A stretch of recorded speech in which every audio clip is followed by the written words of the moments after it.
பிதாவாகிய தேவனையும் ஆண்டவர் இயேசுவையும் அறிகிற அறிவினாலே கிருபையும் சமாதானமும் பெருகுவதாக.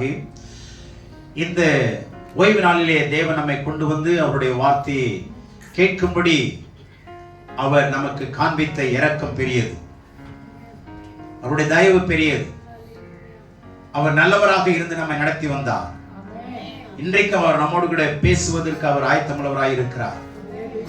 காதுள்ளவன் கேட்க கடவுள், விசுவாசிக்கிறவன் கவனிக்க கடவுள், கீழ்ப்படிய கடவுள்.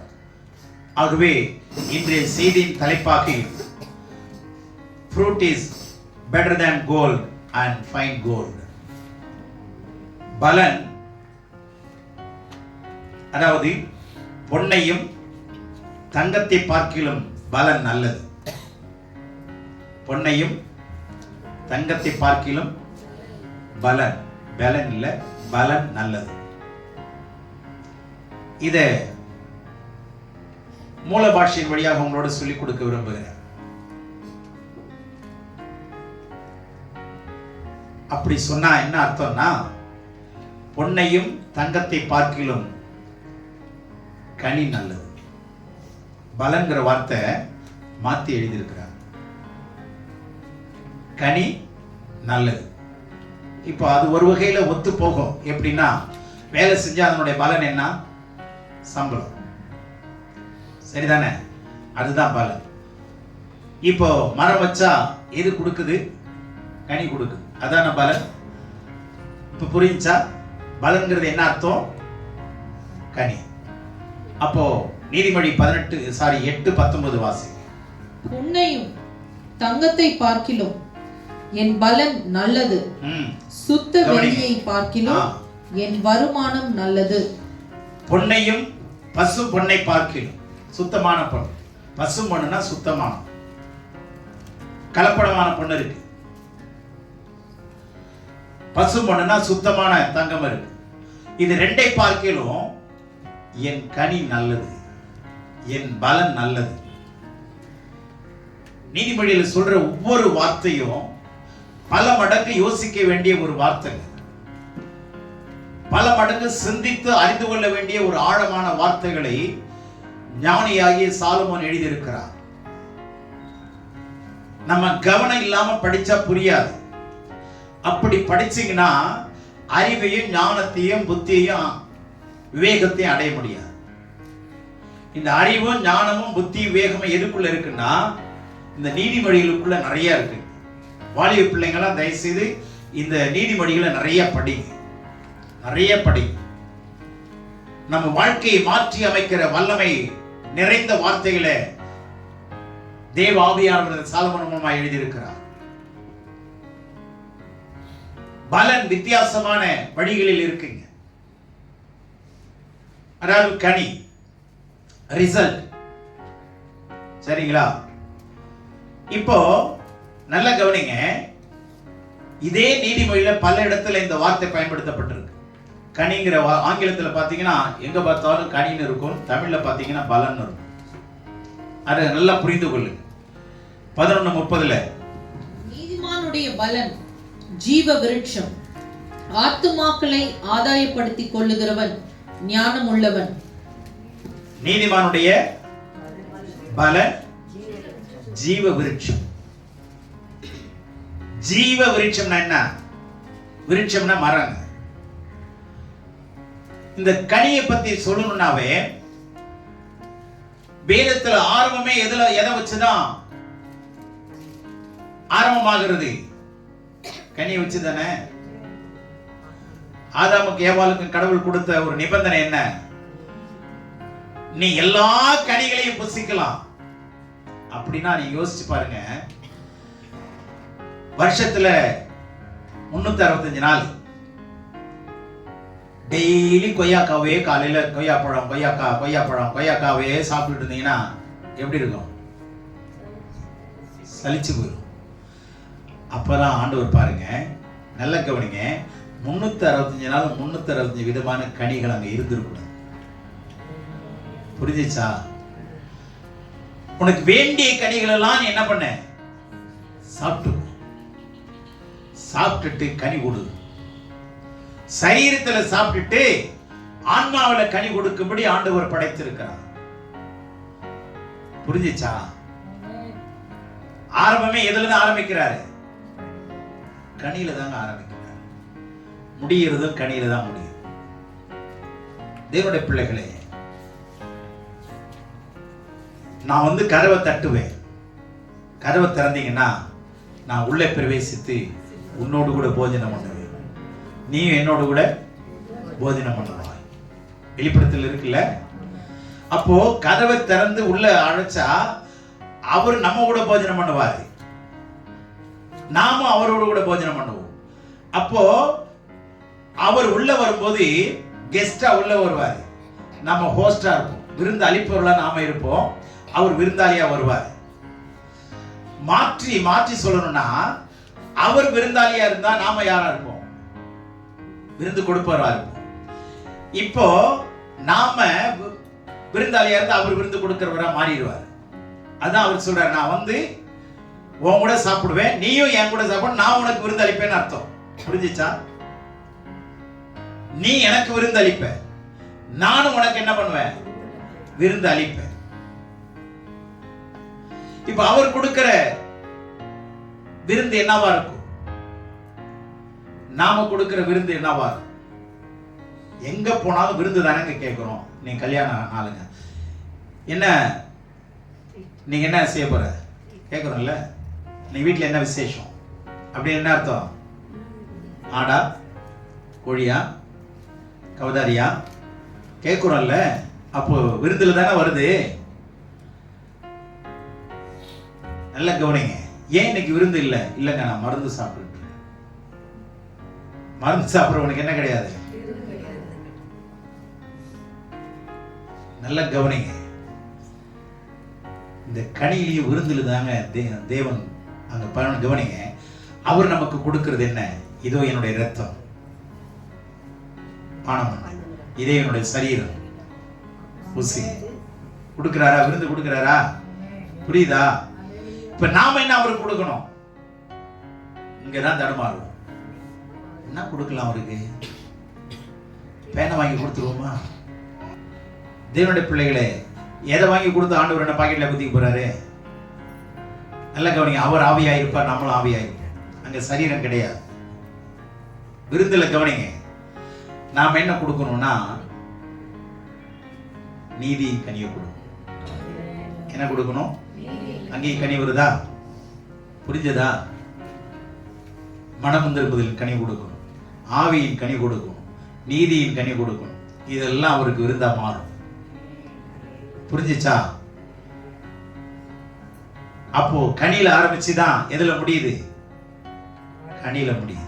விருந்துல ஆரம்பிச்சு விருந்துல முடியுது. அல்லேலூயா. அதனால மருந்து சாப்பிட்டு இருந்தீங்கன்னா விருந்து கிடைக்காது.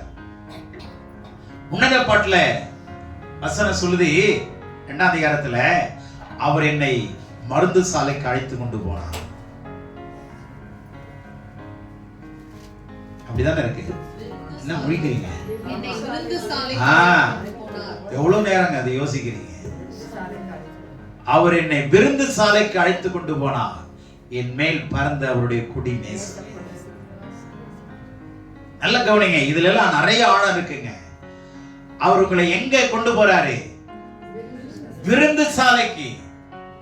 அங்க கனி வகைகள்லாம் கவனிச்சு பாத்தீங்கன்னா, ஒரு பக்கம் லிச்சி இருக்கு, ஒரு பக்கம் ஆப்பிள் இருக்கு. எல்லா கனி வகைகளும் நீங்க பாத்துறாத கனிகளை பார்த்தீங்கன்னாவே பார்த்துட்டே இருப்பீங்களா? இல்ல, இது என்னது வித்தியாசமா இருக்கு, இந்த கனி, இந்த பழம் புழு வித்தியாசமா இருக்கு, நான் பார்த்தது இல்லை. பாப்போமா இல்லையா? தேவனுடைய பிள்ளைகளே, நீங்களும் நானும் கொடுக்கிற கனி இருக்கு பார்த்தீங்களா, இந்த ரிசல்ட், அதுதாங்க நீங்க போடுற தங்கத்தை விட, உலகத்துல இருக்கிற சுத்தமான தங்கத்தை விட நல்லது, நலமானது, பெரியது. அது ஒண்ணுதான். தலை சிறந்தது அது ஒண்ணுதான். புரிஞ்சதா? அப்போ கனியை பத்தி வாசிக்கும் போது நீதிமொழியில என்ன விதமான கனி இருக்குன்னா, 12 படிங்க. துன்மார்க்கன் துஷ்டருடைய வலையை விரும்புகிறான், நீதிமானுடைய வேர் கனி கொடுக்கும். நீதிமானுடைய வேர் என்ன பண்ணும்? கனி கொடுக்கணும். எந்த கனி கொடுக்கணும்? நல்ல கனி கொடுக்கணும். நீதிமானுடைய வேர் என்ன பண்ணும்? இது ரெண்டு விதத்திலே எடுத்துக்கலாம். இந்த கனி கொடுக்கிறதுங்கிறது கற்பத்தின் கனியும் இதுல சேர்த்துக்கலாம் இல்லையா? நீதிமானுடைய சந்ததி ஆசீர்வதிக்கப்படும். கற்பத்தின் கனி உபாகம் 28:4 என்ன சொல்றாரு? அங்க உன்னையும் உன் தானியத்தையும் உன்னுடைய கற்பத்தின் கனியும் ஆசீர்வதிப்பார்னு நிறைய ஆசீர்வாதங்களை சொல்றாரு. அப்ப கற்பத்தின் கனின்னு சொல்லு, சரியா? அப்ப உங்க சந்ததி. அடுத்தது 12:14 பாருங்க, நீதிமொழி. அவனவன் தன் தன் வாயின் பலனால் திருப்தி அடைவான். அவனவன் தன் தன் வார்த்தையாகிய கனிகளால். இப்படி சொன்னா புரியும் நினைக்கிறேன். அவனவன் தன் தன் வார்த்தையாகிய கனிகளால். அவங்க பேசுனது எனக்கு ரொம்ப மனசுல ஆறுதலா இருந்தது. சொல்றமா இல்லையா?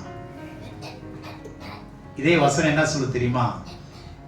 சமயத்திற்கு ஏற்க சொல்லப்பட்ட வார்த்தை பொற்தட்டில் வைக்கப்பட்ட வெள்ளித்தட்டில் வைக்கப்பட்ட பொற்பழங்களுக்கு சமம். வெள்ளித்தட்டில் வைக்கப்பட்ட, புரியுதா? அப்ப பேசுற வார்த்தைகள் கனிகளுக்கு ஒத்தது. நீங்க யார்கிட்ட பேசினாலும் ஒரு கனியை சாப்பிடுற மாதிரி கொடுங்க, பழுக்க வச்சு கொடுங்க.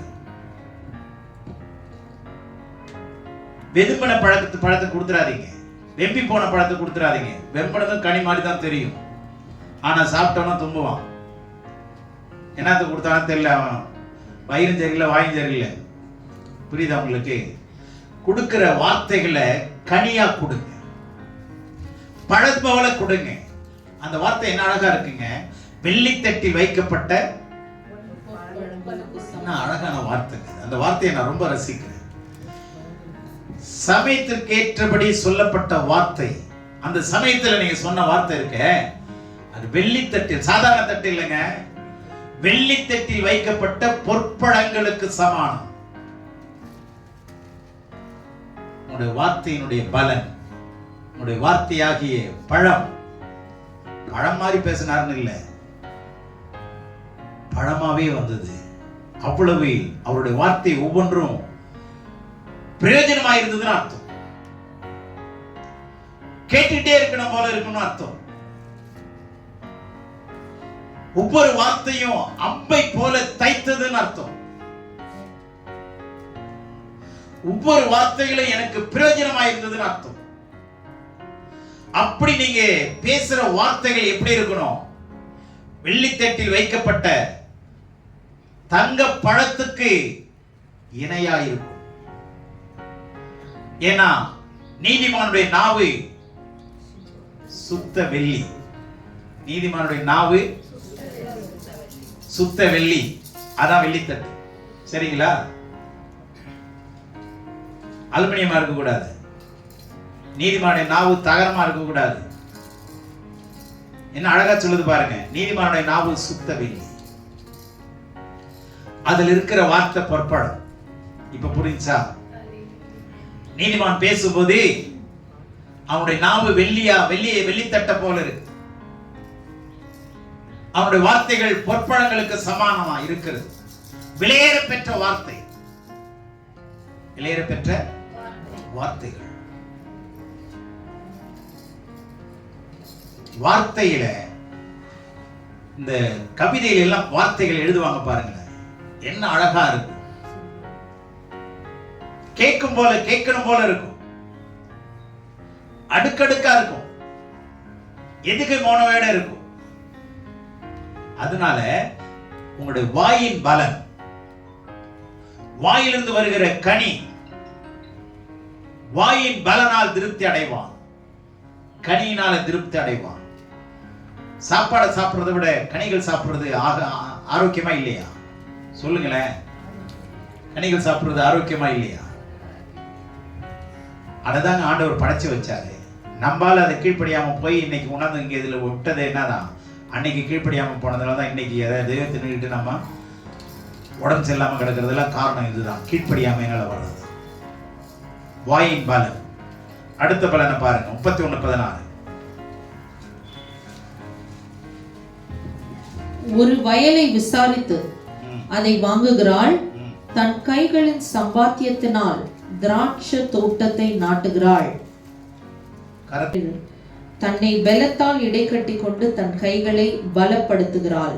சரி, அதுல இந்த கைகளின் பலன்கிறதா என்னது? நீங்க வேலை செய்தா ரிசல்ட் வரும், பலன் கிடைக்கணும்.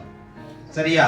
இப்ப கைகளினால உண்டாகுகிற பலன், வாயினால உண்டாகிற பலன், கற்பத்தில் உண்டாகுகிற பலன், உதடுகளின் பலன். உதடுகளின் கனி என்னது? ஸ்தோத்திர பலின்னு சொல்ற. அப்ப இந்த கனியெல்லாம் கவனிங்க. நாம இப்படிப்பட்ட கனி கொடுக்கிற ஒரு மரமா, ஜீவ விருட்சமா இருக்கிறோமா? எந்த மரமாவது நீங்க ஒரு ஸ்வீட் கடையில போங்களேன், இதுல 50, அதுல 50, இதுல 20, இதுல 100, எல்லாத்தையும் சேர்த்து கொடுனா கொடுத்துருவான். புரியுதா? கொடுத்துருவானா இல்லையா? கொடுத்துருவான். எந்த மரமாவது ஒண்ணு, ஒரே மரத்துல ஒண்ணு கொய்யாக்காய், ஒரு கிளையில வந்து ஆப்பிள், ஒரு இல்ல பாவக்காய் ஏதாவது காய்க்குதா? கலப்பட மரம் ஏதாவது ஒண்ணு இருக்குதா? ஏதாவது கலப்பட காய்? இந்த பக்கம் மாங்காய், இந்த பக்கம் தேங்காய், ஏதாவது காய்க்குதா? அதது ஜாதி அதத கனியை காய்ச்சி கொண்டு வருதா இல்லையா? கொண்டு வருதா இல்லையா? அப்போ நீங்க யாருங்கிறத காட்டுறதுதான் எது? உங்களுடைய கனி. இப்போ புரிஞ்சுச்சா? உங்க கனியை வச்சு நீங்க யாருன்னா அறியலாமா? அறிய முடியாதா? பேசுங்க. அந்த மரத்துல கொய்யாக்காய் காய்க்குதுன்னா அது மரம் என்ன மரமா தான் இருந்தாகணும். ஆமா. அப்போ உங்க கனிகளினாலே நீங்கள் அறியப்படுவீர்கள், உங்க வேர்னால இல்ல. உங்களுடைய வேரை நோண்டி பார்த்துட்டு இந்த மரம் என்னன்னு பார்க்க வேண்டிய அவசியமே இல்லை. கனிகளினாலே நீங்கள் அறியப்படுவீர்கள். உங்களுடைய கனி கசப்பா இருந்தா உங்களுடைய வாழ்க்கையில யாருமே விரும்ப மாட்டாங்க, விரும்பவே மாட்டாங்க. வரங்களை விட, நல்ல கவனிங்க, நிறைய ஊழியர்கள் வரங்களை சொல்லி கொடுக்கிறாங்க, வரம் பெற்றுக்கொள்ள தப்பு இல்லை. ஆனா வரங்களை விட கனி ரொம்ப முக்கியம். உங்களுடைய வார்த்தை, வாழ்க்கை, பேச்சு, நடவடிக்கை, உங்களுடைய வாங்கும் பொழுது, கொடுக்கும் போது, கொடுக்கல் வாங்கல், அதுல வீங்கல் வரக்கூடாது. கொடுக்கல் வாங்கல்ல உண்மை, உத்தமம், இதெல்லாம் கனியை கொடுக்கக்கூடிய ஒரு விஷயம். கனி இல்லாத மரமா இருந்தா ஆண்டவர் வெட்டி போட்டுருவாங்க. ஆண்டவர் என்ன செய்வாரு? நீங்க என்ன கிறிஸ்தவங்களா இருங்க, எத்தனை வருஷம் கிறிஸ்தவங்களா இருங்க, நல்ல குணம்னு ஒண்ணு இல்லைன்னு வச்சுங்களேன், நீங்களே உங்க திருவாயை திறந்து சொல்லுங்க, நம்ம யாரு? நம்ம ஆண்டவர் ஏத்துக்கிட்டு நம்ம குணம் மாறல, புத்தி மாறல, வாழ்க்கை மாறல, நடத்த மாறல, ஒழுக்கம் இல்ல அப்படின்னா ரட்சிக்கப்பட்டிருக்கிறோம்னு அர்த்தமா? சரியா ரட்சிக்கப்படலன்னு அர்த்தம். சரியா? எவ்வளவு கவனமா நம்ம உடைய கவனிச்சு உடுத்திட்டு வரமா இல்லையா? உடுத்துறமா இல்லையா? அதுல கவனம் இல்லாம சும்மா தூக்கி மாடிட்டு வந்துடுறோமா?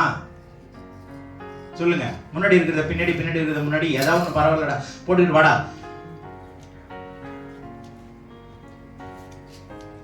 அப்படியா பண்றோம்? ஒரு தடவைக்கு 10 தடவை கண்ணாடியை பார்க்கணும். இந்த இடம் நல்லா இருக்கா, இந்த இடம் நல்லா இருக்கா, சரியா இருக்கா, சரி இல்லையா, கிழிஞ்சிருக்குதா, கிழிஞ்சு இல்லையா, இதெல்லாம் நம்ம கவனிக்கிறோம். அப்ப நம்ம வாழ்க்கையை யார் பார்க்கிறது? அழிஞ்சு போகிற பொருளை அத்தனை தடவை நம்ம பார்க்கிறோம்.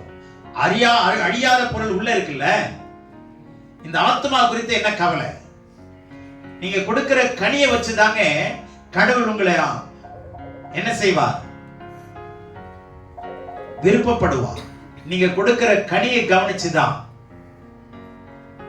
நீங்க கனி கொடுக்கல, உங்க வாயில கனி இல்ல, உங்க செயல்ல கனி இல்ல, உங்களுடைய நடத்தையில கனி இல்ல, எல்லாம் காயாவே கிடக்குது அப்படின்னா அந்த காய் பழுக்கவே மாட்டேங்குது. அப்படின்னா அந்த மரத்தை வெட்டி போட்டுருமா இல்லையா? கனி கொடுக்கிறவன் நீதிமான் ஜீவ விருட்சம். அப்படின்னா என்ன அர்த்தம்? ஜீவ விருட்சம்னா என்னங்க அர்த்தம்?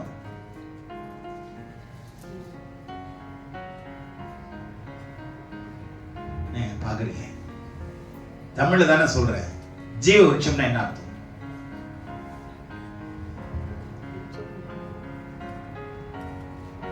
ஜீவ விருட்சம்னா என்ன அர்த்தம்? என்ன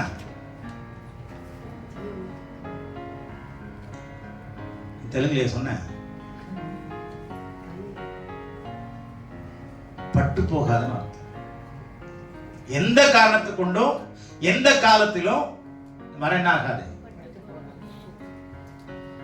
ஒளிவு மரம்லாம் 1000 வருஷம் 2000 வருஷம்லாம் இருக்குங்க. இப்போவும் நல்லா கவனிங்க. நீதிமான் எந்த விஷயத்திலையும் பட்டு போகவே மாட்டான். அவன் வேர் கனி கொடுத்துட்டே அவனுடைய வேர் கனி கொடுக்கும். அவனுடைய வேர் அசையாது. நீதிமான் நித்திய அஸ்திவாரம் உள்ள. அவன் என்ன பண்ண முடியாது? அசைக்க முடியாது. வேர்ல இருந்தே அது முளைக்க ஆரம்பிச்சது. நித்திய அஸ்திவாரம் உள்ளவன். நம்ம வாழ்க்கையில என்ன கனி கொடுக்கிறோம் சொல்லுங்க? சர்ச்சுக்கு வரதுல கனி கொடுக்கிறோமா?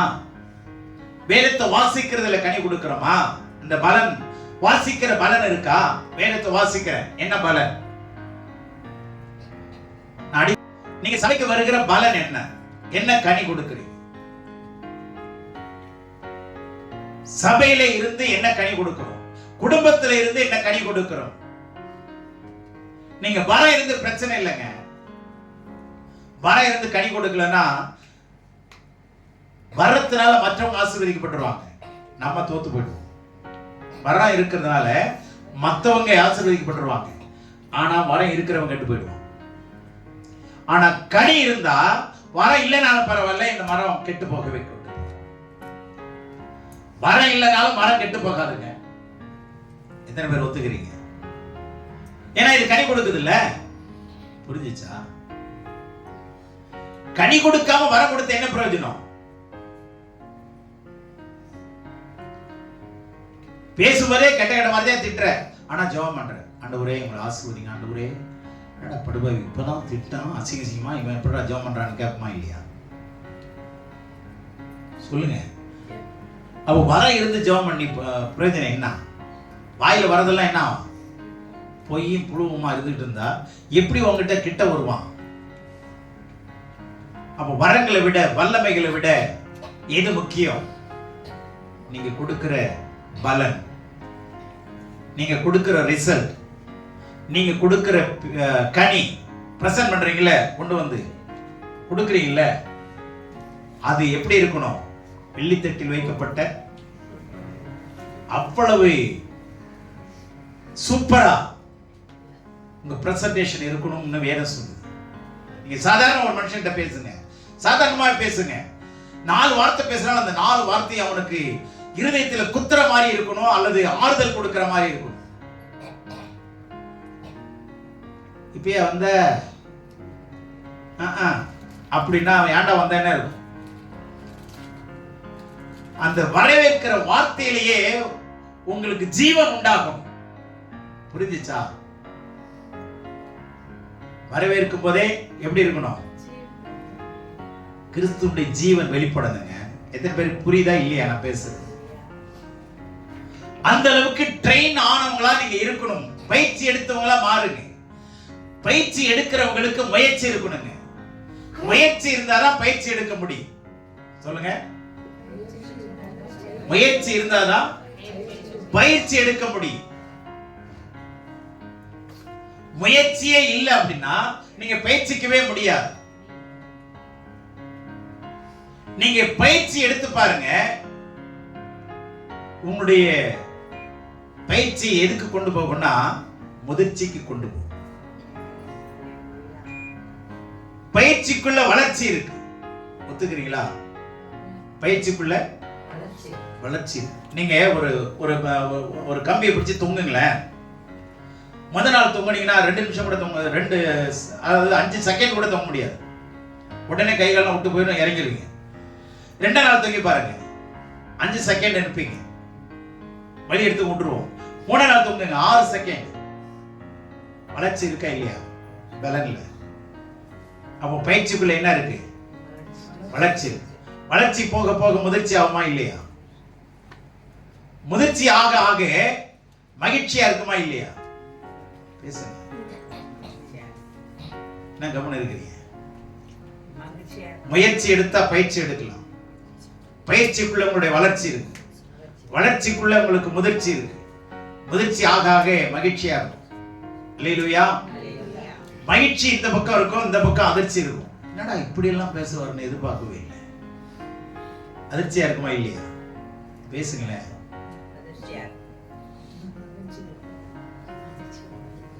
ஆனா வயசு ஆயும் பேச தெரியலன்னா படுவாங்க.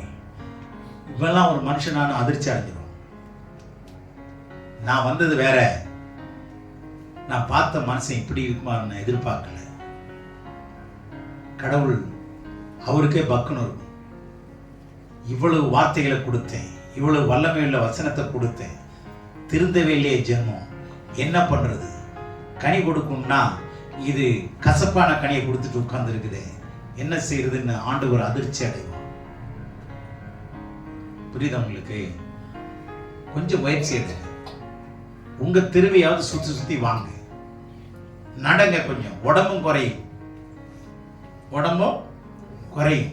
அப்ப 4 பேர் சந்திப்பீங்க. 4 பேர் சந்திக்கிறப்ப 2 வார்த்தையை சொல்ல நேரம் கிடைக்கும். புரிஞ்சதா உங்களுக்கு? பயிற்சி எடுங்க, முயற்சிங்க. கொஞ்சம் பயிற்சி எடுக்கலன்னா உங்க முயற்சியில ஒரு பிரயோஜனம் இருக்காது. அவ பயிற்சிக்குள்ள வளர்ச்சி இருக்குங்கிறத மறந்துடாதீங்க. கொஞ்சம் கொஞ்சமா வளருங்க. ஒரேடியா ஒரே நாள்ல வளர முடியுமா? ஓவர் நைட்ல வளர முடியுமா? முடியாது. Day to day process. Daily வளர பாருங்க. கிருபையிலே, சத்தியத்திலே, ஆவியிலே, பரிசுத்தத்திலே, நீதியிலே, அன்பிலே, பொறுமையிலே ஒவ்வொரு நாளும் வளருங்க. அப்ப அந்த வளர்ச்சியில என்ன இருக்கும்? முதிர்ச்சி இருக்கு. நான் சொல்றது புரியுதா இல்லையா? வளர்ச்சி இல்ல, முதிர்ச்சி இல்ல அப்படின்னா எதுக்காக பிறந்தீங்கன்னு கேட்பாங்க. எதுக்கு சர்ச்சுக்கு வர சொல்லி பைபிள் எடுத்துட்டு வந்துடுறீங்க அப்படின்னு கேட்டாங்கன்னா அடுத்து நல்லா கவனிங்க. வசனம் தான் அவங்கள வாசனை உள்ளவர்களாய் மாற்றும். வசனம் உங்களுடைய சரீரத்தோடு இணையும் போது உங்களை வாசனையா மாத்துங்க. அதனாலதான் பவுல் சொல்றாரு, நாங்கள் கிறிஸ்துவுக்குள்ளே நற்கந்தமாய் இருக்கிறோம். என்னவா இருக்கிறோம்? அது கிரேக்க வார்த்தையில அரோமா. நற்கந்தம், நற்கந்தம்னா என்ன? அரோமான்னா நல்ல வாசனை கொடுக்கக்கூடிய திரவியம், நல்ல வாசனை கொடுக்கக்கூடிய பொருள்கள். அந்த கிறிஸ்துவின் வாசனை வெளியே வரும். நீங்க பயிற்சி எடுக்க எடுக்க எடுக்க எடுக்க அது வளர்ச்சியில முதிர்ச்சி வரும். அது ஆண்டவருடைய பார்வைக்கு மகிழ்ச்சியா இருக்கும். அல்லேலூயா. அப்பதான் ஆண்டவரே, இவன் என் இருதயத்துக்கு ஏற்ற மனுஷன். கனி கொடுங்க. உங்க பலன் மிகுதியா இருந்த மாத்திரம் பத்தாது, அந்த பலன் நல்ல பலனா இருக்கணும். தானியத்தை கழனியை விட்டு கருங்காயை கொண்டாந்து வீட்டிலே வைப்போம், பதரை கொண்டாந்து வீட்டில் வைப்போமா? யாரும் இப்படி செய்ய மாட்டோம். தயவுசெய்து விதையா இருங்க. எதா இருக்கக்கூடாது, பதரா இருக்கக்கூடாது. பதறு இருந்தா நீங்க வசனம் சொல்லுது, விசுவாசிக்கிறவன் பதறா. துன்மார்க்கன் காற்று அடிக்கும் போதே என்ன பண்ணுவான்? அவன் பதற போல பறந்து போவான். ஆனா நீதிமான் நித்திய அஸ்திவாரம் உள்ளவன், அவன் வேறு அசையாது. அல்லேலூயா. கனி கொடுக்கிறவங்களா இருக்கிறீங்களா? உங்களுடைய வாயின் பலன் எப்படி இருக்கு? வாயிலிருந்து வர வார்த்தை கனி எப்படி இருக்கு? கைகளின் பிரயாசத்தினுடைய பலன் எப்படி இருக்கு? அது ஆண்டவர் விரும்புகிற மாதிரி உங்களுடைய பிரயாசத்தினுடைய பலன் இருக்கா? வேலைக்கு போறீங்க, வேணான்னு சொல்ல, அங்க நீங்க ஊழியம் செய்றீங்களா? தேவனுடைய பிள்ளைகளை உங்களுடைய வீட்டுல நீங்க கனி கொடுக்கிறீங்களா? வேலையில கனி கொடுக்கிறீங்களா? எத்தனை பேரை சந்தித்து ரட்சிப்புகளை நடத்துறீங்க? என் வேலை உண்டே, நான் உண்டுங்க அப்படின்னு என்ன அர்த்தம் தெரியுமா? பொருளை மையமா வச்சு வேலை செய்றீங்க அர்த்தம். அருளை மையமா வச்சு வேலை செய்யுங்க. போற இடமெல்லாம் கடவுளுடைய வல்லமை வெளிப்படுமா இல்லையா? இல்ல நான் வந்து சர்ச்சில் தான் கடவுளுடைய வல்லமையை வெளிப்படுத்துவேன் கர்த்தர் சொல்றாரா? சொல்லுங்களேன். விசுவாசிக்கிறோம் நடக்கும் அடையாளங்களா? நான் வேலை சில ஜெபம் பண்ணிருக்கேங்க. 10 வருஷம் டிபி, அடுத்த நாள் சுகமாய் வந்தாருங்க. 10 வருஷத்துக்கு மேல டிபி, தொடையில இருக்கிற எலும்புக்குள்ள ஓட்டை அடையவே இல்லை.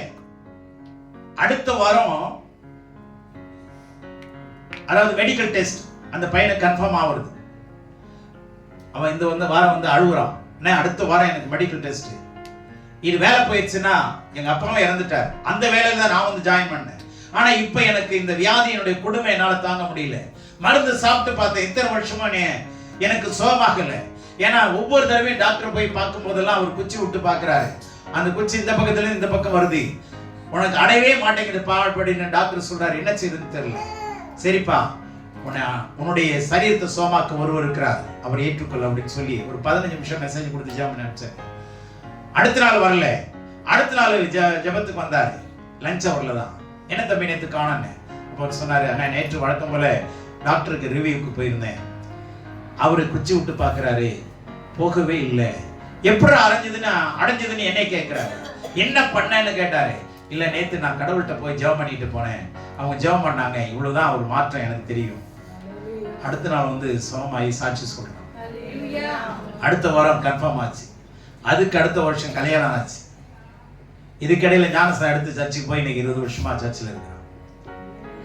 சின்ன வேலைங்க, சின்ன வேலையில கூட சின்ன விஷயத்தை ஜெபம் பண்ணுங்க, பெரிய விஷயத்தை கடவுள் செய்வா. எங்க வேணாலும் கனி கொடுக்கலாம். ஆனா கனி கொடுக்காத ஜீவியம் அருவருப்பான ஒன்று. இத மனசுல வச்சு நீங்க நல்ல மனுஷன், நல்ல கணவனா இருக்கலாம், நல்ல மனைவியா இருக்கலாம், நான் குறை சொல்லல.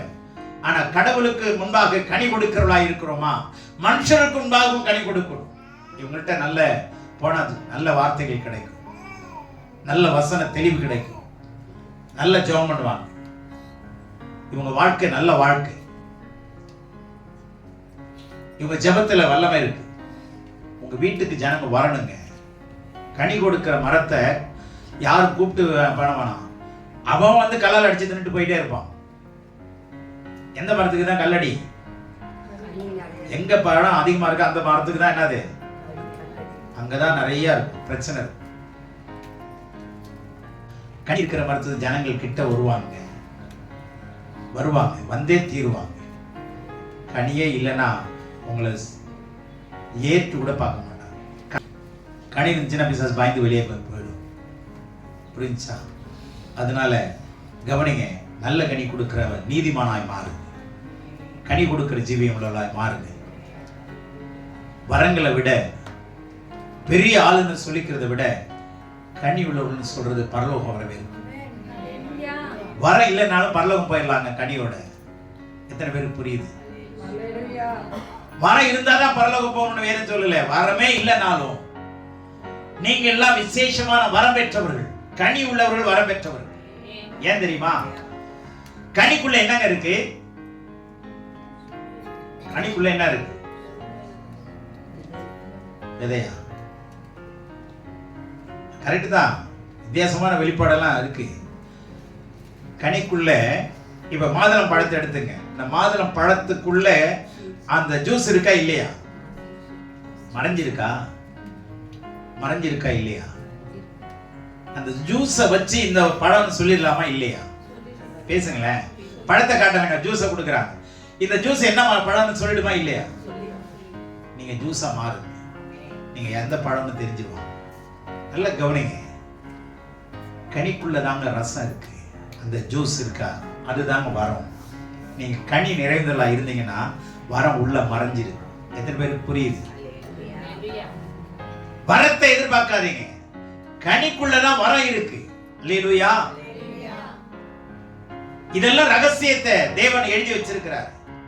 ஆகவே கனி கொடுக்கிறவர்களா இருங்க. வர இல்லைன்னாலும் பரவாயில்லைங்க, நீங்க நினைச்சுக்கலாம் இல்லைன்னு, ஆனா அதுக்குள்ளே இருக்கு.